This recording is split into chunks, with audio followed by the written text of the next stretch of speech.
이스라엘로 돌아온 약 5만 명 되는 사람들이 다 함께 모여서 예배를 드리는 장면입니다. 1절을 보시면 이스라엘로 돌아온 백성들이 처음에는 각자의 성읍에 흩어져 살았다라고 말씀하고 있습니다. 그리고 6절에는 그때가 아직 성전의 기초도 놓여지지 않았던 때였다라는 거죠. 그러니까 그들이 예루살렘으로 돌아와서 보니까 참 성전에 흔적조차 보이지 않았던 겁니다. 그리고 성전을 재건하는데 시작조차 못한 거죠. 그리고 그냥 자신의 고향에 가서 머물고 있었던 것입니다. 하나님의 감동을 받고 성전을 재건하려고 왔지만 아무것도 하지 못하고 자신의 집에 머물렀던 그 백성들의 마음이 과연 어떠했을까요? 다윗은 시편 11편 3절에서 이렇게 고백했습니다. 터가 무너지면 의인이 무엇을 하랴? 터가 무너지면 진짜 마음도 억장도 무너진다라는 겁니다. 그 믿음 좋은 다윗도 그런데 하물며 이 유다 백성들은 오죽했겠습니까? 하나님의 감동을 받고 돌아왔을 때 당장이라도 뭔가 변할 것 같이 기대를 했지만 그러나 현실은 무너져 있고 아무것도 황량한 그 터를 보면서 참으로 그 마음이 참으로 쉽지는 않았을 것 같습니다. 우리의 삶의 터가 무너졌을 때도 우리 역시 무너지기가 쉽습니다. 그때 우리는 어떤 기도를 할까요? 당연히 하나님 이 터 빨리 좀 세워지게 하여 주시옵소서, 빨리 이것을 좀 세워주십시오 라고 기도하겠지요. 그런데 순서가 있습니다. 그 무너진 터보다도 먼저 세워야 할 게 있습니다. 그것은 바로 우리의 마음을 먼저 세워주시옵소서. 하나님께서는 때로 우리를 무너진 터 위로 인도하셔요. 우리의 기대와 소망과 달리 정말 앞이 막막한 상태로 믿음이 없이는 그냥 무너질 수밖에 없는 그 상황 가운데 하나님께서 몰아가신다고요. 그렇게 몰아가지 않으시면 우리가 걱정할 이유가 뭐가 있겠습니까? 그런데 주인 하나님은 그럴 때 몰아가시는 경우가 있다라는 거예요. 그때 우리의 믿음은 드러나게 될 겁니다. 그때 우리는 모든 것이 합력하여 선을 이루게 하신다는 그런 말씀을 기억하면서 믿음으로 굳건히 주님 앞에 서야 할 것입니다. 그 마음을 세우는 데 있어서 가장 중요하고 출발점이 되는 것이 무엇이냐? 바로 오늘 이 유다 백성들이 했던 것처럼 하나님 앞에 예배를 드리는 겁니다. 오늘 말씀에 이스라엘 백성들이 각자의 고향에 살던 이스라엘 백성들이 다 예루살렘으로 모여서 예배를 드리고 있습니다. 그런데 한 번 예배 드리는 게 아닙니다. 그냥 오늘 한번 예배 드려보자 이래가지고 모인 게 아니에요. 7째 달 7월에 모였다라고 말하고 있습니다. 우리 달력으로, 유대인의 달력으로 7월은 사실 우리로 치면 9월 중순에 해당됩니다. 다른 게 그것뿐만 아니라 이 그들의 7월은 우리에게는 새해에 해당돼요. 새해. 이 새해에 해당되는 7월에 모여서 나팔절과 속죄일과 초막절을 이 절기들을 계속해서 드려요. 1일날이 되면 새해를 맞아 나팔을 불며 함께 예배드리며 찬양을 합니다. 그게 바로 나팔절이에요. 그리고 10일이 되면 죄에 대해서 철저히 회개하는, 오직 회개만 하는 그런 제사를 하나님께 계속해서 드립니다. 그리고 15일째가 되면요 7일 동안 초막, 즉 텐트를 쳐서 그 안에서 7일간 지내요.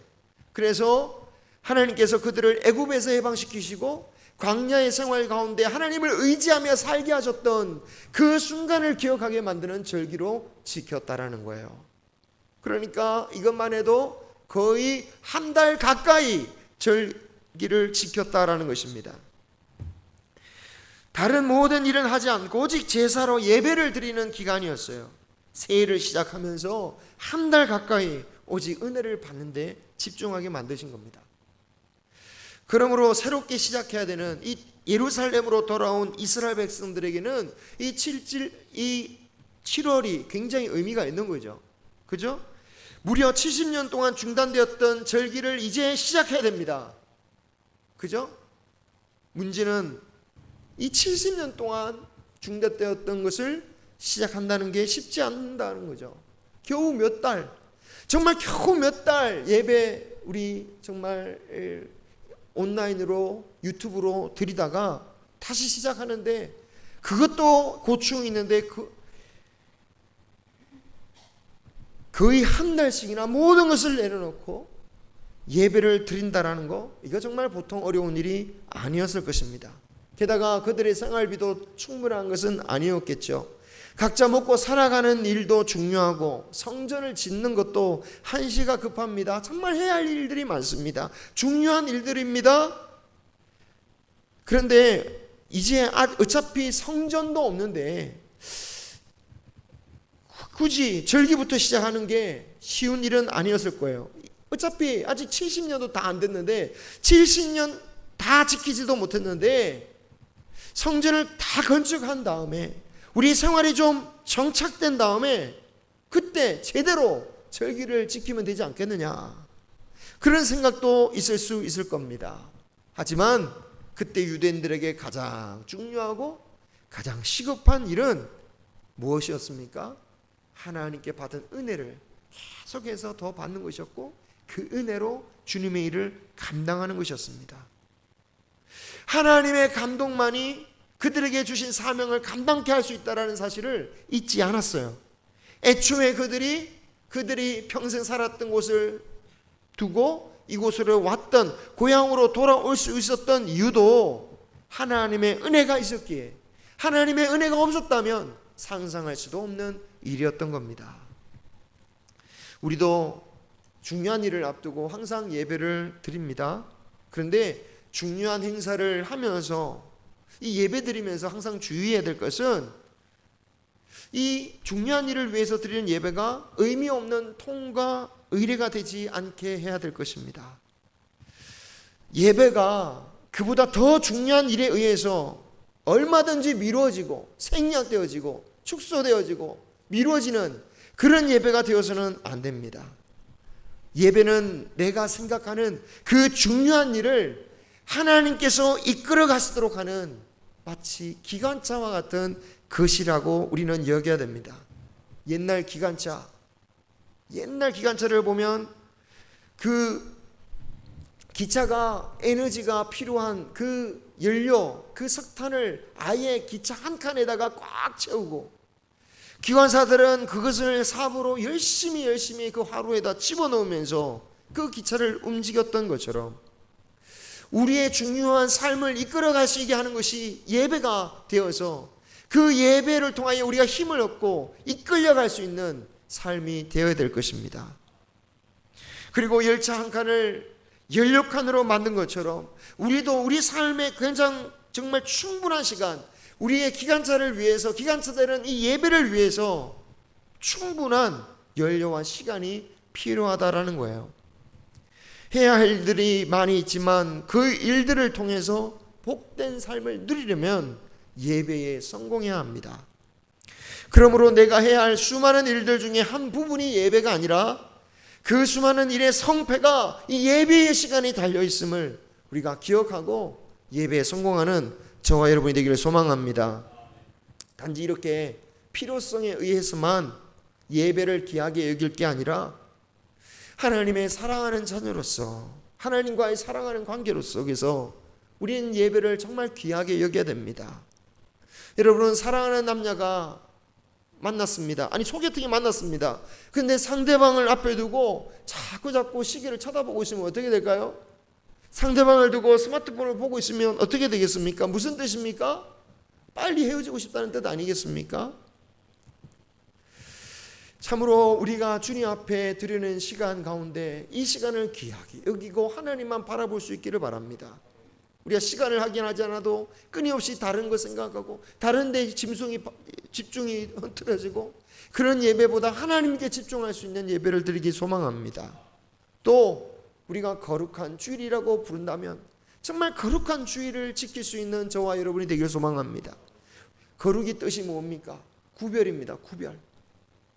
이 시간을 구별해서 하나님께 드리는 거예요.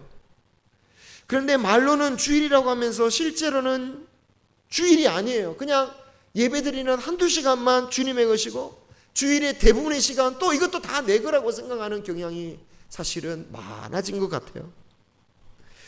주님의 날이라고 하면서도 예배드리면서 혹시라도 내 시간이 빼앗길까 봐 초조해지고 그런 마음이 든다면 주님을 돌아봐야 됩니다. 주님을 바라봐야 됩니다. 하나님은 주님의 날이라고 해서 주님의 욕심을 주장하는 날이 아니에요.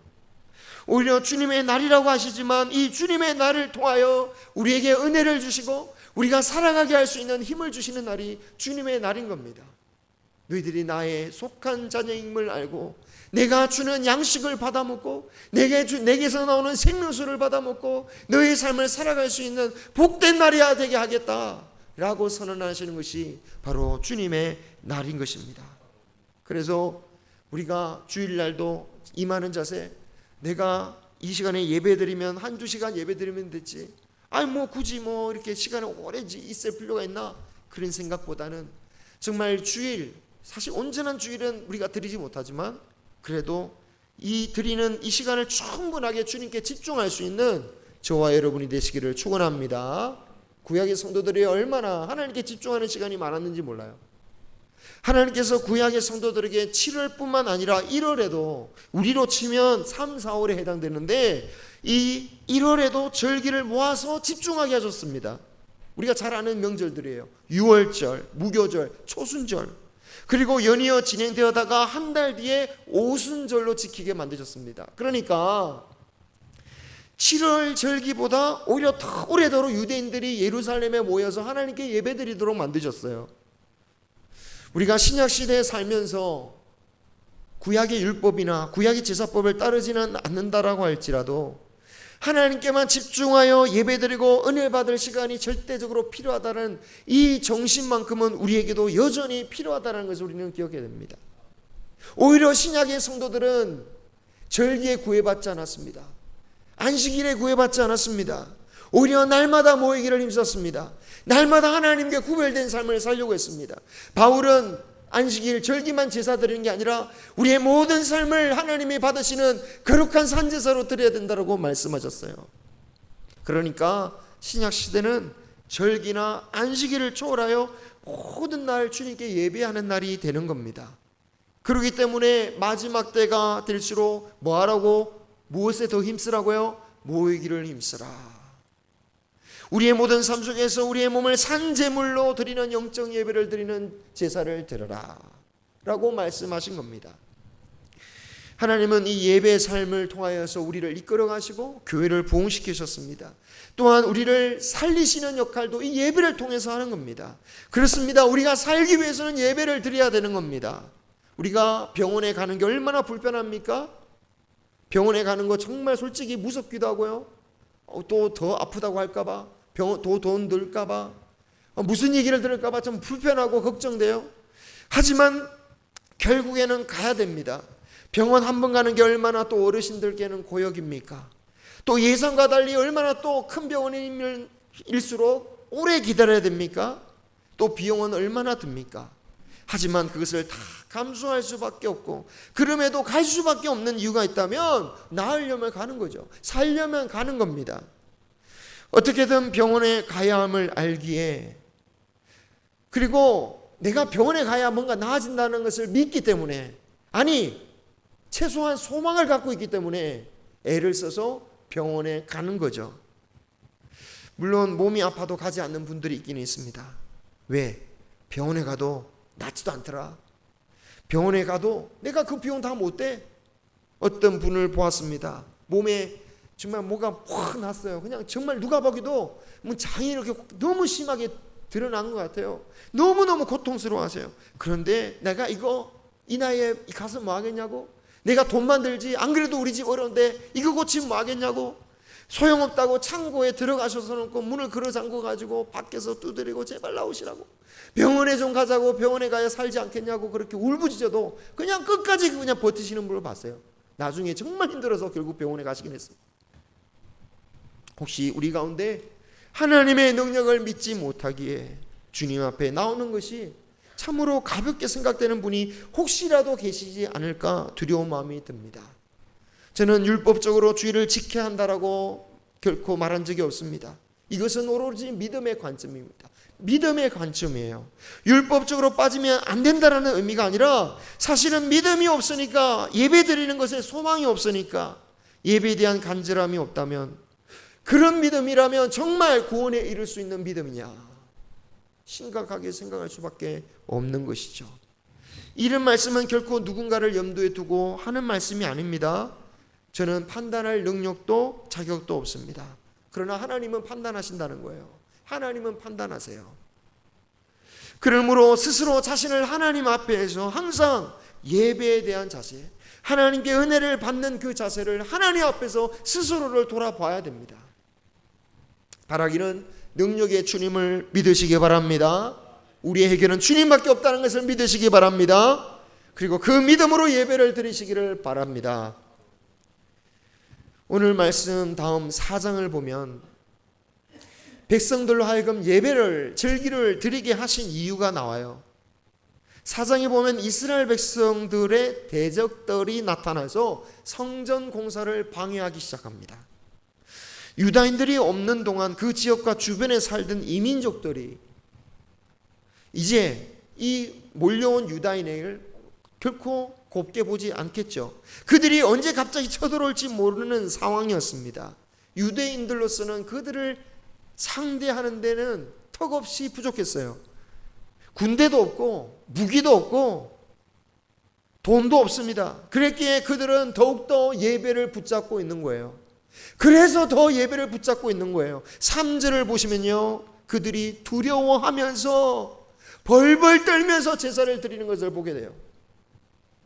그것도 아침 저녁으로 번제를 드리면서 레위기에서 이르신 말씀 그대로 드렸다라는 거예요. 여러분, 그들이 떨면서 제사를 드렸다는 말은 믿음이 크다는 말입니까? 작다는 말입니까? 크다는 말이에요? 작은 거잖아요. 벌벌 떨면서 제사를 드렸다니까요. 그들은 우리와 달라서 그냥 담대하게 제사를 드린 게 아니었습니다. 그들도 무서워서 벌벌 떨면서, 그러나 그럼에도 불구하고 제사를 드린 거예요. 그들이 하나님의 감동을 받고 이곳에 왔지만 그렇다고 바로 믿음이 쏙 갑자기 커지는 게 아니라는 거예요. 그럼 믿음이 커질 때까지 기다렸다가 믿음이 커지든지 상황이 좋아지든지 둘 중에 하나가 해결돼야지 내가 하나님 앞에 제사를 드리는 겁니까? 그렇지 않다라는 거예요. 그 떨린 가운데서도 말씀을 의지하여 하나님을 붙잡고 예배 드릴 때에 하나님께서 그들의 믿음을 자라게 만드시는 거고, 그리고 역사가 일어나는 것입니다. 우리가 평안한 상태에서만, 문제가 다 해결한 상태에서만, 마음이 평안할 때만 예배 드리는 게 아닙니다. 어떤 분들은 불안해서 예배를 못 참석하겠다고, 이렇게 마음이 불편한데 무슨 예배를 드리겠냐고. 아닙니다. 불편할 때에, 어려울 때, 두려울 때 더욱더 주님께 나가는 거지, 마음이 평안한 상태에서 나오는 게 예배가, 물론 평안하나 상관없이 주님 앞에 나오는 거예요. 제가 바로 이 주제를 위해서 지난주에 부르신 곳에서라는 찬양을 우리가 배우면서 불렀습니다. 그 찬양의 내용 잘 기억은 안 나시겠지만 우리를 부르신 그곳에서 나는 예배를 하겠다라는 내용이었습니다. 도무지 길이 없는 곳 같은 곳에 있어도 하나님께서 이곳에 부르셨다면 내가 이곳에서 예배를 드리겠다. 하나님께서 부르시긴 했는데 이곳이 너무 살만한 상황이 아닌 것 같은데 이곳에서 내가 예배를 드리겠다. 그렇게 예배를 드릴 때 어떤 일이 벌어진다라고 고백하고 있습니까? 그 찬양엔 이렇게 고백합니다. 내가 걸어갈 때 길이 되고 내가 살아갈 때 삶이 되는 그곳에서 예배하네. 주님이 인도하신 그 어떤 길, 어떤 상황에도 주님께 예배하면 걸어갈 수 있게 하시고 사라질 수 있게 만드시는 역사가 있다라는 겁니다. 홍해나 요단강의 길을 걸어갈 수 있게 하셨던 것처럼 다니엘의 세 친구가 불 속에서 거닐며 살아갈 수 있게 하셨던 것처럼 하나님의 말씀을 높이고 주님만 주인 되심을 인정하는 삶의 예배를 드리면 걷게 만드시고 사라지게 만드신다. 그것을 믿고 예배 드릴 수 있기를 소망합니다. 우리 가운데 도무지 앞으로 나아갈 수 없는 길이나 상황 가운데 있으십니까? 그럴 때 그래 내가 한 번 더 용기를 내야지, 그래 내가 더욱더 한 번 힘을 써봐야지 하기 전에 먼저 예배를 주님 앞에 드리며 하나님을 만나는 데 힘쓰시기를 바랍니다. 하나님을 높이고 나에게 주신 하나님의 은혜를 기억하고 감사하기를 바랍니다. 그리하면 그 예배가 우리의 삶을 이끌어주는 기관차가 될 것입니다. 정말 이제는 하나님께 나아갈 힘조차 없습니다. 예배드릴 힘조차도 없습니다. 병원을 생각해 보시기 바랍니다. 입원 119를 불러서라도 가지 않습니까? 그 중풍병자 친구를 통해서라도 침상에 누워서라도 가지 않습니까? 그렇게 나올 때에 하나님께 고침을 받은 것처럼 하나님께 나아간다면 하나님께서 다시 살게 하는 부활의 역사가 임하게 하실 것입니다. 여러분, 우리와 항상 함께 계심을 믿고 두려울 때 더욱더 우리 주님께 예배드리는 데 집중해야 됩니다. 유대인들처럼 떨면서도 하나님을 바라보며 예배를 드릴 때에 하나님께서 그 예배 가운데 무너진 마음을 다시 일으켜 세워 주실 것입니다. 오늘 말씀에 이 두려운 상태에서 그냥 절기드리며 예배를 드리는데 집중했더니 어떤 일이 벌어지냐면 7절에 보면요, 드디어 성전의 공사가 시작되어지게 합니다. 석수와 목수를 고용하고 시돈과 두로 사람들을 통하여 백향목을 잘라 공수받게 됩니다. 그렇게 준비가 되었다가 2년째 둘째 달 2월 달에 모든 백성들이 성전을 건축하기 시작합니다. 드디어 성전의 기초가 놓입니다. 재밌는 것은 반응이 엇갈려요. 과거에 솔로몬 성전을 보지 못한 젊은 사람들, 그러니까 70년 이하 70대 이하 그 사람들은 현실로 말로만 듣던 성전이 눈앞에 벌어지니까 그것만으로 감격해서 기뻐하면서 찬양하고 막 소리를 높이는데 70대 이상, 아마 80대 정도 돼야 될 것 같아요. 최소한 80대 정도 돼서 과거의 솔로몬의 성전이 비록 오랜 기간 동안에 막 침략도 당하고 금칠도 벗겨지고 초라하게 변했을지라도 그래도 그 자태를 알 거 아니에요? 그 솔로몬의 성전을 보았던 세대는 초라한 두 번째 성전의 기초를 보면서 가슴이 아파서 통곡을 했다고 그래요. 통곡을. 그러니까 초라했다라는 얘기입니다. 에이, 난 또 뭐 예배를 드렸더니 뭐 대단한 역사가 일어난 줄 알았더니 별거 아니었네? 실망할지 모르겠습니다. 하지만 중요한 것은 그들에게 주어진 사명과 꿈이 다시 시작되었다라는 거, 멈추지 않고 감당할 수 있는 힘이 예배를 통해서 나타났다라는 것이 중요한 겁니다. 여러분, 기관차, 기차, 뭐 KTX도 마찬가지입니다. 처음에는 얼마나 천천히 갑니까? 너무 크니까요, 너무 무거우니까요, 천천히 갑니다. 자동차하고는, 오토바이하고는, 자전거하고는 비교할 수도 없을 정도로 느리게 굼뜨게 움직이지만 정확하게 시간을 맞출 수 있는 능력은 누가 최고입니까? 기차가 최고죠. 그죠? 연결되면 자동차고 오토바이고 아무도 제 시간에 못 와요. 하지만 기차만큼은 아무리 사람이 꽉꽉 들어차고 느리게 갈지라도 시간을 채우는 것은, 제때에 오는 것은 기차더라라는 겁니다. 우리의 예배가 당장 변화를 일으키는 것 같지 않고 시시해 보일지 모르겠지만 살아계신 하나님은 이 예배를 통하여 하나님의 약속이 제때에 이루어지게 하시는 분이십니다. 앞으로 공사로 인해서 우리가 잠시는 불편한 곳에서 예배를 드리겠지만 참으로 은혜를 사모하여 하나님의 말씀을 예배드리는데 더 집중함으로 승리하는 저와 여러분이 되시기를 주님의 이름으로 축원합니다. 기도하겠습니다.